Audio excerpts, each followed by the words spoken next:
On the morning of June 18, 2023, a small white submersible called Titan was lowered into the North Atlantic Ocean, 370 miles southeast of St. John's, Newfoundland. 5 men climbed inside through a hatch that was bolted shut from the outside. There was no way to open it from within. The vessel descended toward the wreck of the Titanic, 12,500 feet below. 1 hour and 47 minutes later, at a depth of approximately 11,000 feet, the Titan disappeared from sonar. For the next 4 days, the world watched. The search was the most expensive in the history of deep-sea operations. Naval vessels from 4 countries, robotic submersibles from 3 continents. Banging sounds picked up by sonar buoys every 30 minutes, raising and crushing hope in turn. Oxygen estimates broadcast on every cable news network.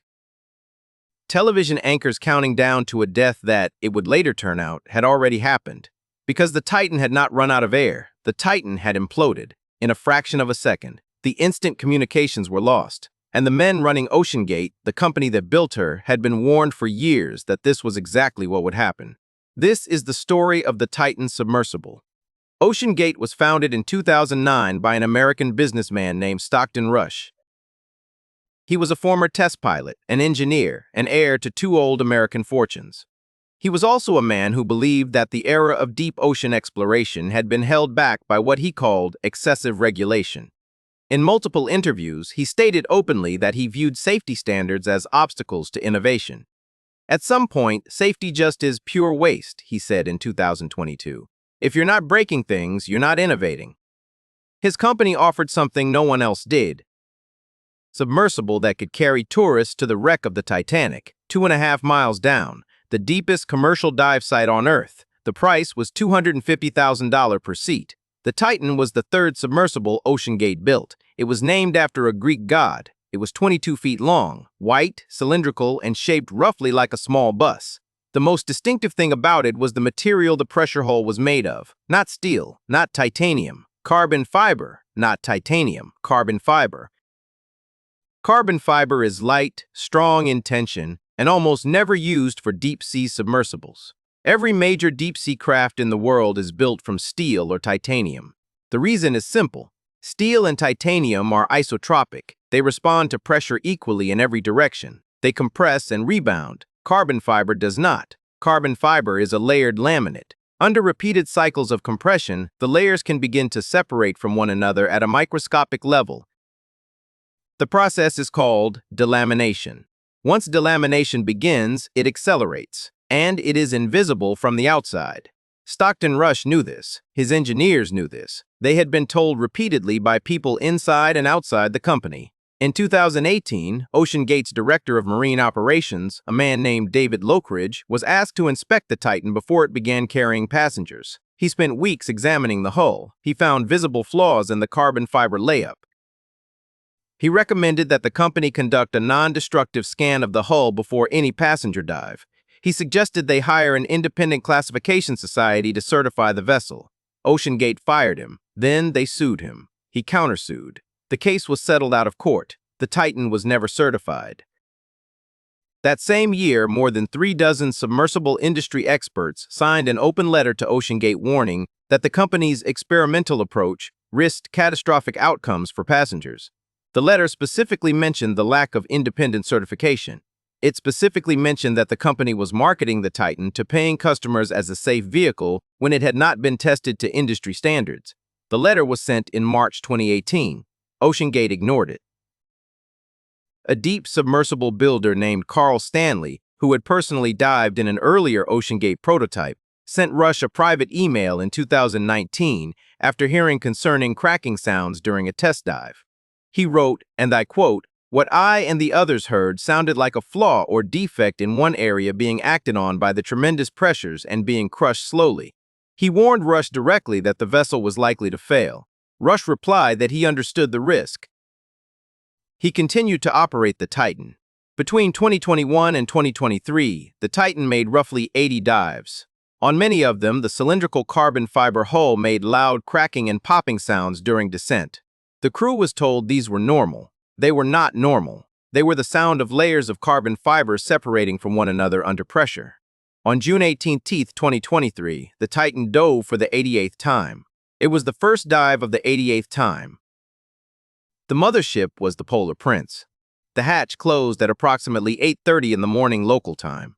The 5 men inside were Stockton Rush, the CEO, Hamish Harding, a 58-year-old British billionaire and aviator, Shahzada Dawood, a 48-year-old Pakistani-British businessman, his son Suleiman, age 19, who had told a relative he was nervous about the trip and had only gone to please his father because the dive was scheduled for Father's Day weekend, and Paul-Henri Nargeolet, age 77, a French Titanic researcher who had made more than 35 previous dives to the wreck.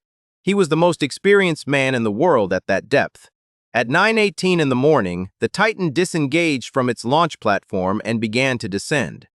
The descent rate was approximately 100 feet per minute. Communication with the surface was carried out by text messages over an acoustic system, since radio waves do not propagate underwater. At 10:47 in the morning, after approximately 1 hour and 47 minutes of descent, the Titan was at a depth of approximately 11,000 feet. The Polar Prince received a routine text message from the crew. The message read, "All good here." 27 seconds later, the Titan sent its final message. It read, "Drop 2 WS, 2 ballast weights. Standard procedure during descent." 6 seconds after that final message was sent, the acoustic ping from the Titan stopped. The acoustic ping from the Titan stopped.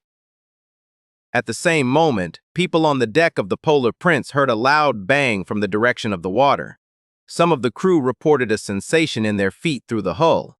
At first, they did not connect the sound to the submersible. 300 meters away, a United States Navy acoustic monitoring system designed to detect Russian submarines registered an anomalous signature. The pattern was unmistakable. It was the sound of a pressure vessel imploding. The Navy notified the Coast Guard within hours, but by then, the public search had already begun. At 7:10 that evening, when the Titan failed to surface as scheduled, the Coast Guard was formally notified. The next 4 days were spent in what was officially a rescue operation. Ships, aircraft, and submersibles converged on the search area. Canadian P-3 Orions dropped sonar buoys. The buoys picked up rhythmic banging sounds on the half-hour at 30-minute intervals. The press reported these sounds as possible distress signals from the trapped crew. Family members of the missing held vigil. The world watched as the estimated remaining oxygen counted down from 90 hours to 80 to 70 to 60. The bangs were not coming from the Titan. Investigators were never able to determine exactly what produced the rhythmic sounds. The leading explanation is that they were natural ocean noises, possibly from marine life or shifting wreckage at the Titanic site. Some experts have speculated they may have been generated by other vessels involved in the search itself. The sounds were real, but they were not human. On June 22nd, 4 days after the implosion, a remotely operated vehicle named Odysseus 6K, sent down from a Canadian research ship, located a debris field on the seabed approximately 500 meters from the bow of the Titanic. The forward titanium dome of the Titanium, the rear titanium dome. Fragments of the carbon fiber hull broken into strips. A landing frame mangled. Personal items. Presumed human remains. The implosion had been instantaneous. Total. The pressure at 12,000 feet is over 5,400 pounds per square inch. When a pressure hull fails at that depth, it collapses faster than the human nervous system can register ping. The 5 men inside were dead before any of them had time to know that anything was wrong. They were dead before the bang reached the surface. In September 2024, the United States Coast Guard convened a 2-week public hearing in North Charleston, South Carolina.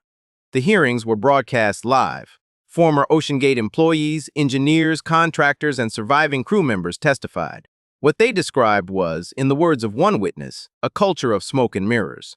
Stockton Rush had been warned repeatedly in writing by multiple people that the Titan was unsafe. He had ignored every warning. The company had operated for 14 years without ever submitting the vessel for independent classification. The Coast Guard had not inspected the Titan in 2021, 2022, or 2023. Multiple witnesses testified that on a dive just 6 days before the implosion, the Titan had suffered a platform malfunction that caused all 5 people aboard to be slammed against the rear bulkhead and held there for over an hour. The dive had been aborted. Stockton Rush had been notified. The next dive went ahead as scheduled. In August 2025, the Coast Guard published its final investigative report. It concluded that the disaster was, in its own words, a preventable tragedy. It found that OceanGate had a toxic workplace culture that had silenced safety concerns. It found that the company had intentionally avoided regulatory oversight by operating in international waters. It found that the carbon fiber hull had been damaged in earlier dives and that this damage had been known to the company. In October 2025, the National Transportation Safety Board released its final report on the physical cause of the implosion. The conclusion was straightforward. The carbon fiber pressure hull had delaminated through repeated dive cycles. The damage had been worsened by an unknown additional event, possibly the platform malfunction 6 days earlier, possibly an earlier strike, possibly the cumulative effect of all 87 previous dives. At some point during the descent on June 18th, a small section of the damaged hull buckled inward. Once that buckling began, the entire pressure vessel collapsed in milliseconds. The Titan should never have been allowed to carry passengers. The wreck of the OceanGate Titan now sits on the seabed of the North Atlantic, 500 meters from the bow of the RMS Titanic. Two ships separated by 111 years and 300 yards of sand. The Titanic killed 1,500 people because she was too proud to be afraid of an iceberg. The Titan killed 5 because she was too proud to be afraid of the water. OceanGate ceased operations in July 2023. Civil lawsuits against the company and the estate of Stockton Rush continue. The family of Paul-Henri Nargeolet, the French researcher who had spent his life mapping the Titanic, has filed a wrongful death suit for more than $50 million. They say their father was lied to. They say he was told the Titan was certified. They say that if he had known the truth, he would never have gotten on board. Some ships vanish. Some stories survive. Follow Beyond the Fog.